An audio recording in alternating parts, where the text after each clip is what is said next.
So guys अभी हम यहाँ पे डिस्कस करने वाले हैं इस क्यूरियोसिटी बॉक्स के बारे में। ठीक है, तो क्यूरियोसिटी बॉक्स में कुछ क्वेश्चन पूछे गए हैं, उन्हीं को डिस्कस करते हैं क्योंकि ये बहुत बड़ा टॉपिक, यहाँ पे बहुत सारी चीज़ें पूछी गई है तो हम इसको पहले कवर कर लेते हैं।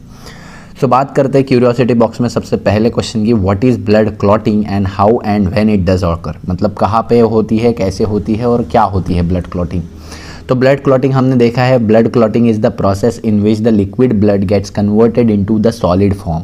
ठीक है, और ये कुछ क्लॉटिंग फैक्टर्स के वजह से होता है और मेनली प्लेटलेट्स के वजह से होता है जो कि ब्लड में प्रेजेंट होते हैं। ठीक है, so blood clotting is the process in which the liquid bloods get converted into the solid form with the help of some clotting factor as well as the blood cells like platelets. ठीक है, how and when it does it occur, तो कहाँ होती है, कैसे होती है।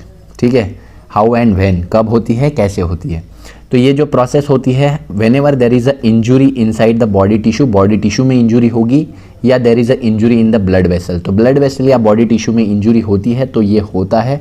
और ये प्रोसेस एक कैस्केड रिएक्शन में होती है जिसमें हम बोलते हैं कि पहला जो क्लॉटिंग फैक्टर है वो दूसरे को एक्टिवेट करता है, दूसरा तीसरे को एक्टिवेट करता है। तो इस तरीके से कैस्केड इंटरेक्शन के वजह से, क्लॉटिंग फैक्टर के कैस्केड इंटरेक्शन की वजह से ये कैरी आउट होती है। और ये तब होती है जब बॉडी टिश्यू में कोई इंजुरी होती है या फिर इंजुरी हो जाती है इनसाइड द ब्लड वेसल्स।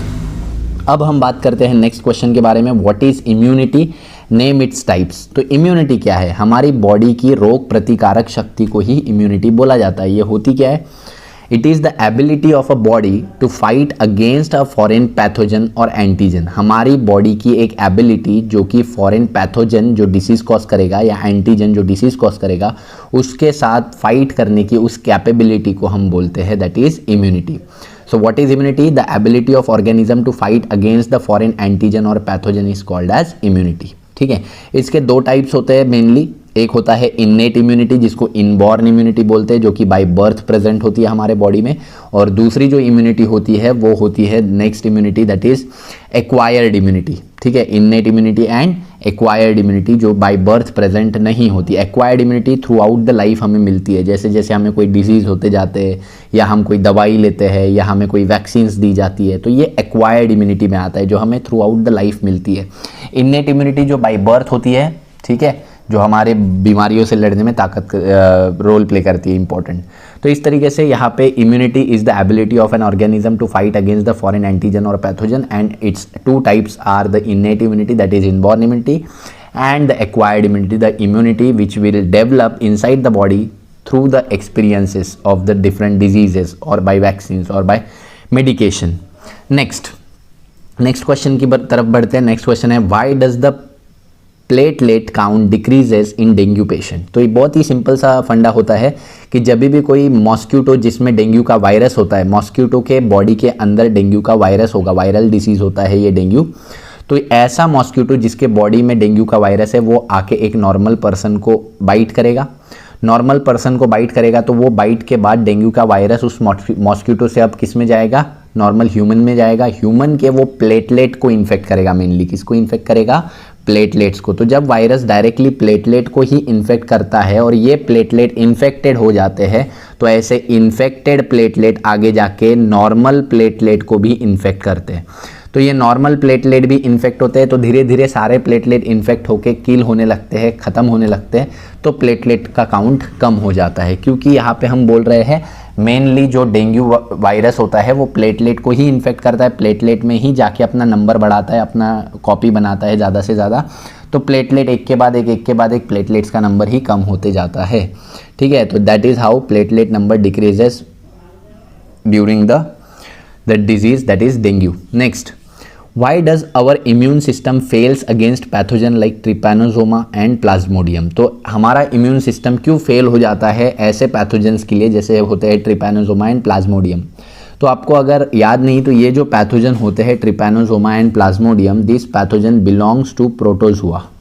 ठीक है, प्रोटोजुआ फाइलम से ये बिलोंग करते हैं बेसिकली। और प्रोटोजुअन ऐसे होते हैं कि ये यूनिसेलुलर एनिमल्स होते हैं, बेसिकली यूनिसेलुलर एनिमल्स होते हैं या फिर मल्टी सेलुलर मेटाजुअन एनिमल्स होते हैं।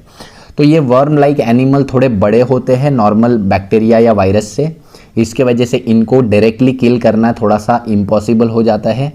ठीक है। इनको डायरेक्टली किल करना थोड़ा सा यहाँ पे इम्पॉसिबल हो जाता है इम्यून सिस्टम के लिए, because these are larger in size. तो क्योंकि ये लार्जर साइज के होते हैं, so that the immune system उनको एंगल्फ, उनके फैगोसाइटोसिस करके उसको एंगल्फ नहीं कर सकता, ठीक है। और ना कि उनको कोई ऐसे एंटीबॉडी एंटीजन रिएक्शन से उसको किल किया जा सकता है। उनको किल करने के लिए ग्रैन्युलोसाइट थोड़ा बहुत रोल प्ले करते हैं। ग्रैन्युलोसाइट्स में ग्रैन्यूल्स होते हैं और ये ग्रैन्यूल्स टॉक्सिक कंटेन करते हैं, तो ये टॉक्सिक को सिक्रीट करके, टॉक्सिन्स को सिक्रीट करते हुए ये ऑर्गेनिजम्स किल्स हो सकते हैं। बट ये क्या करते हैं, इम्यून सिस्टम से हाइड होके रहते, छुप के रहते, ठीक है। जैसे कि जहाँ पे इम्यून सिस्टम का यहाँ पेट्रोलिंग नहीं होता या जहाँ पे इम्यून सिस्टम की नज़र नहीं जाती है, ऐसे जगह पे ये हाइड हो जाते हैं, जिसके कारण ये जो है इम्यून सिस्टम इसको यहाँ पे डिटेक्ट करने में फेल हो जाता है। तो इसी वजह से इम्यून सिस्टम हमारा फेल हो जाता है पैथोजेंस जैसे कि ट्रिपैनोसोमा प्लाज्मोडियम को डिटेक्ट करने में फेल हो जाता है। क्यों? Because these are larger in size and they hide from the immune system. Next, what is the relation between immunity and organ transplantation? अब होता क्या है, इम्यूनिटी क्या करती है, कोई भी बाहर की चीज़, हमारी बॉडी का सिस्टम, इम्यून सिस्टम कैसे वर्क करता है, ये हमारी बॉडी को, कोई भी बाहर की चीज़ को जब हमारी बॉडी में एंटर करती है, कोई भी बाहर की चीज़, तो उसको ये रिकॉग्नाइज करता है as a non self molecule, ठीक है। नॉन सेल्फ मतलब खुद का नहीं है, तो जो खुद के है उसको ये कोई नुकसान नहीं पहुंचाता इम्यून सिस्टम, बट जो नॉन सेल्फ है, जो खुद का नहीं है, उसको नुकसान पहुंचाता है। अब वो नॉन सेल्फ कुछ भी हो सकता है, एक पोलन ग्रेन हो सकता है, एक एटम हो सकता है, एक बैक्टीरिया हो सकता है, एक वायरस हो सकता है, या एक यूज़फुल चीज़ भी हो सकती है, ठीक है। तो जब कोई नॉन सेल्फ चीज़ आती है हमारे बॉडी में, बाहर से कोई भी धूल, मिट्टी, पैथोजन, माइक्रो ऑर्गेनिज्म, कुछ भी, तो वो हमारा इम्यून सिस्टम एक्टिव हो जाता है, उसको तुरंत किल करना चालू कर देता है। तो ये हो गया इम्यून सिस्टम का रोल। अब जब ऑर्गन ट्रांसप्लांटेशन होता है, कोई एक ऑर्गन हमारे बॉडी में ट्रांसप्लांट किया जा रहा है, फॉर एग्जांपल किडनी ट्रांसप्लांट की जा रही है, ठीक है, तो किडनी भी वो नॉन सेल्फ मॉलिक्यूल में ही आती है, क्योंकि ये हमारी खुद की नहीं है, ये हमारे बॉडी में बाहर से लाके इम्प्लांट की जा रही है। तो हमारा इम्यून सिस्टम इसको as a foreign substance recognize करता है, ठीक है। सो ये हमारे इम्यून सिस्टम में हम देखते हैं ऑर्गन ट्रांसप्लांटेशन जब भी होता है, तो बाहर का कोई भी ऑर्गन हम इंट्रोड्यूस करते हैं बॉडी में, तो उसको as a non self organ recognize करती है बॉडी, नॉन सेल्फ यानी बाहर का, और उसको किल करना चालू कर देती है, ठीक है। तो ऑर्गन ट्रांसप्लांटेशन में ऐसा इम्यून रिस्पॉन्स की वजह से कभी कभी ऑर्गन्स रिजेक्ट हो जाते हैं, हमारी बॉडी उन ऑर्गन्स को एक्सेप्ट नहीं करती, क्योंकि वो ऑर्गन्स को हमारी body as a non self antigen molecule recognize करके किल कर देती है, ठीक है। तो यही डिफरेंस होता है इम्यून सिस्टम में और ऑर्गन ट्रांसप्लांटेशन में, यही रिलेशन होता है। Immune system can recognize the organ, अगर वो ऑर्गन उसको नॉन सेल्फ लगता है तो उसको रिजेक्ट कर देता है। इसीलिए कभी कभी इम्यूनो सप्रेशन ऐड किए जाते हैं, मतलब ऐसे इंजेक्शन लगाए जाते हैं हमको ऑर्गन ट्रांसप्लांटेशन से पहले, जिससे हमारा इम्यून सिस्टम वहाँ पे थोड़ा सप्रेस हो जाता है, कोई एक्टिविटी शो नहीं करता, और वो ऑर्गन हमारे बॉडी में एक्सेप्ट हो जाता है, ठीक है। बट इसका एक नुकसान होता है, क्योंकि इम्यून सिस्टम को सप्रेस कर दिया गया है, तो कोई भी फॉरेन पैथोजन, ऑर्गेनिज्म, एंटीजन हमारी बॉडी को इन्फेक्ट कर सकता है थोड़ा बहुत, ठीक है। सो ये होता है relation between immunity and organ transplantation. Immunity की वजह से ही ऑर्गन ट्रांसप्लांटेशन रिजेक्ट हो सकता है। Next, how do monocytes perform amoeboid movement and phagocytosis? कैसे मोनोसाइट्स जो है वो अमीबॉइड मूवमेंट परफॉर्म करते हैं और फैगोसाइटोसिस करते हैं। अमीबॉइड मूवमेंट यानी क्या होता है, हमको पता है अमीबॉइड मूवमेंट का मतलब क्या है। यहाँ पे कोई भी सेल अपना शेप जब चेंज कर सकता है, अमीबा जो है उसमें ये जो कैपेबिलिटी होती है सेल के शेप को चेंज करने की, तो ऐसे में अगर अमीबा के कॉन्टैक्ट में कोई भी माइक्रो ऑर्गेनिज्म आ जाता है दूसरा, ठीक है, फॉर एग्जाम्पल ये एक अमीबा है, इसके कॉन्टैक्ट में कोई दूसरा माइक्रो ऑर्गेनिज्म अगर आ जाता है, ठीक है, तो ऐसे ये यहाँ पे कोई आ जाता है, तो इसको फैगोसाइटोस कैसे करेंगे। ये फैगोसाइटोस करने के लिए यहाँ पे इसको क्या करना पड़ेगा, सबसे पहले दैट इज़ अपना शेप जो है वो चेंज करना पड़ेगा। और शेप चेंज कैसे करेगा, ये अपना शेप कुछ ऐसे बना लेगा और ये माइक्रो ऑर्गेनिज्म को अंदर एंगल्फ कर लेगा। एंगल्फ करने के बाद ये पूरे तरीके से जब एंगल्फ हो जाएगा माइक्रो ऑर्गेनिज्म, उसको खा पी के पचा लेगा। तो इस तरीके से जो है माइक्रो ऑर्गेनिजम्स, मतलब यहाँ पे अमीबॉइड मूवमेंट जो है मोनोसाइट फॉर्म करते हैं। मोनोसाइट में भी ऐसा शेप चेंज होता है, वो माइक्रो ऑर्गेनिज्म को चारों तरफ से ऐसा कवर करके एंगल्फ कर लेता है और फिर उसको किल कर देता है फैगोसाइटोसिस के ज़रिए। तो यही होता है phagocytosis. Next, how do monocytes modify into macrophages? Monocytes जो है वो मॉडिफाई कैसे होते हैं मैक्रोफेजेस में। मोनोसाइट्स जब तक हमारे ब्लड में होते हैं तब तक ये मोनोसाइट के फॉर्म में रहते हैं, और जैसे ही ये किसी टिश्यू के कांटेक्ट में आते हैं, टिश्यू में जाते हैं, तो ये मैक्रोफाजेस में कन्वर्ट हो जाते हैं, ठीक है। Whenever this monocytes comes in the contact with the tissue it converts into macrophages, ठीक है। तो जैसे ही मोनोसाइट टिश्यू के कांटेक्ट में आएंगे वह मैक्रोफाजेस में कन्वर्ट हो जाएंगे, ठीक है। तो ये होते हैं मोनोसाइट, इस तरीके से मॉडिफाई हो जाते हैं मैक्रोफाजेस में। मोनोसाइट को हम बेबी मैक्रोफाज भी बोल सकते हैं, ठीक है।